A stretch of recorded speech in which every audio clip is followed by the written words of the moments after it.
അസ്സലാമു അലൈക്കും വറഹ്മത്തുള്ളാഹി വബറകാതുഹു. നമ്മൾ ഫർദ് നിസ്കാരം കഴിഞ്ഞ ഉടനെ ചൊല്ലേണ്ട ദിക്റുകളും ദുആകളുമാണ് പറയുന്നത്. കഴിഞ്ഞ ഉടനെ തന്നെ അസ്തഗ്ഫിറുല്ലാഹൽ അസീം, അസ്തഗ്ഫിറുല്ലാഹൽ അസീം, അസ്തഗ്ഫിറുല്ലാഹൽ അസീം അൽ ഖദീം അൽ കരീം അർ റഹീം الذي لا إله إلا هو الحي القيوم من كل ذنب وخطيئة وأتوب إليه وأسأله التوبة. اللهم أنت السلام ومنك السلام وإليك يرجع السلام. حينا ربنا بالسلام وأدخلنا برحمتك دار السلام. تباركت ربنا وتعاليت يا ذا الجلال والإكرام. اللهم أعني على ذكرك وشكرك وحسن عبادتك وتوفيق طاعتك وإيمانك يا الله. എന്ന് ചൊല്ലിയതിന് ശേഷം ആയത്തുൽ കുർസി ഓതുക. أعوذ بالله من الشيطان الرجيم. بسم الله الرحمن الرحيم. الله لا إله إلا هو الحي القيوم لا تأخذه سنة ولا نوم له ما في السماوات وما في الأرض من ذا الذي يشفع عنده إلا بإذنه يعلم ما بين أيديهم وما خلفهم ولا يحيطون بشيء من علمه إلا بما شاء وسع كرسيه السماوات والأرض ولا يؤوده حفظهما وهو العلي العظيم. ഇത് ചൊല്ലിയതിന് ശേഷം സുബ്ഹാനല്ലാഹ് 33, അൽഹംദുലില്ലാഹ് 33, അല്ലാഹു അക്ബർ 33. ഇപ്പൊ 99ആയി. 100 പൂർത്തിയാക്കുക. ലാ ഇലാഹ ഇല്ലല്ലാഹു വഹ്ദഹു ലാ ശരീക ലഹ് ലഹുൽ മുൽക്കു വലഹുൽ ഹംദു യുഹ്യി വയുമീതു വഹുവ അലാ കുല്ലി ഷൈഇൻ ഖദീർ.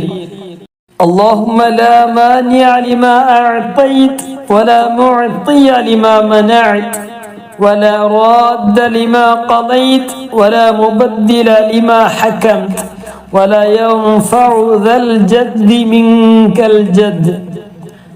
ഇത് ചൊല്ലിയതിന് ശേഷം 10 പ്രാവശ്യം തഹ്ലീൽ ചൊല്ലുക. ചൊല്ലുമ്പോൾ ഓരോന്നായിട്ട് ചൊല്ലലാണ് നല്ലത്. അതൊന്ന് ശ്രദ്ധിക്കുക. നീ രണ്ടെണ്ണം കൂട്ടി ചൊല്ലിയാലും കുഴപ്പമൊന്നുമില്ല. ലാ ഇലാഹ ഇല്ലല്ലാഹ്, ലാ ഇലാഹ ഇല്ലല്ലാഹ്, لا إله إلا الله، لا إله إلا الله، لا إله إلا الله، لا إله إلا الله، لا إله إلا الله، لا إله إلا الله، لا إله إلا الله، لا إله إلا الله.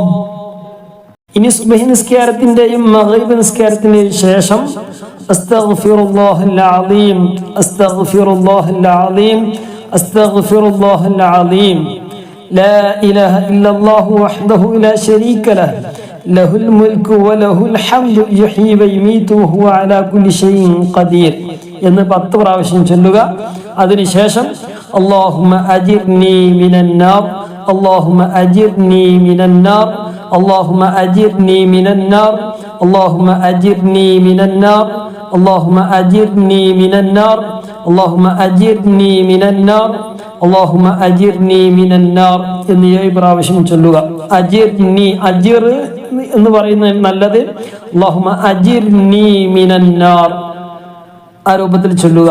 7 പ്രാവശ്യം ചൊല്ലിയതിന് ശേഷം അൽ ഖദീം അൽ കരീം അർ റഹീം എന്ന് പറഞ്ഞ് നമ്മൾ നേരത്തെ പറഞ്ഞതുപോലെ ബാക്കി ഇങ്ങനെ തുടർന്ന് ചൊല്ലുക. ഇൻഷാ അല്ലാഹ് അല്ലാഹു നമുക്ക് തൗഫീഖ് നൽകട്ടെ. അതുപോലെ തന്നെ മറ്റൊരു വിഷയം, നമ്മളിപ്പോൾ ഈ ചൊല്ലിയ ദിക്റുകളിലൊക്കെ ഉണ്ടാവും ചെറിയ ദുആകളിലൊക്കെ ചെറിയ ചിലപ്പോൾ നമ്മൾ കേട്ട ക്ലാസ്സുകളിൽ അതുപോലെ ചെറിയ മാറ്റങ്ങളൊക്കെ ഉണ്ടാകും. അപ്പോൾ അത് നമ്മൾ വിഷയമാക്കണ്ട. നമ്മൾ ഏതാണോ പഠിച്ചത് ആ പഠിച്ചത് എന്ത് ചെയ്യുക, ക്ലിയർ ആക്കി പഠിക്കുക, അത് നമ്മൾ ചൊല്ലുക. അതുപോലെ തന്നെ സൂറത്തുൽ ഇഖ്ലാസ്, മുഅവ്വിദത്തൈൻ, സൂറത്തുൽ ഫലഖും സൂറത്തുൽ നാസൊക്കെ ഓതലും സുന്നത്തൊക്കെ ഉണ്ട്. അപ്പോൾ അതൊക്കെ നമ്മൾ ശ്രദ്ധിച്ചുകൊണ്ട് ചൊല്ലുക. നമ്മൾ ചൊല്ലുന്നത് എന്നും പതിവായിട്ട് ചൊല്ലുക. അല്ലാഹു തആല നമുക്ക് തൗഫീഖ് നൽകി അനുഗ്രഹിക്കട്ടെ.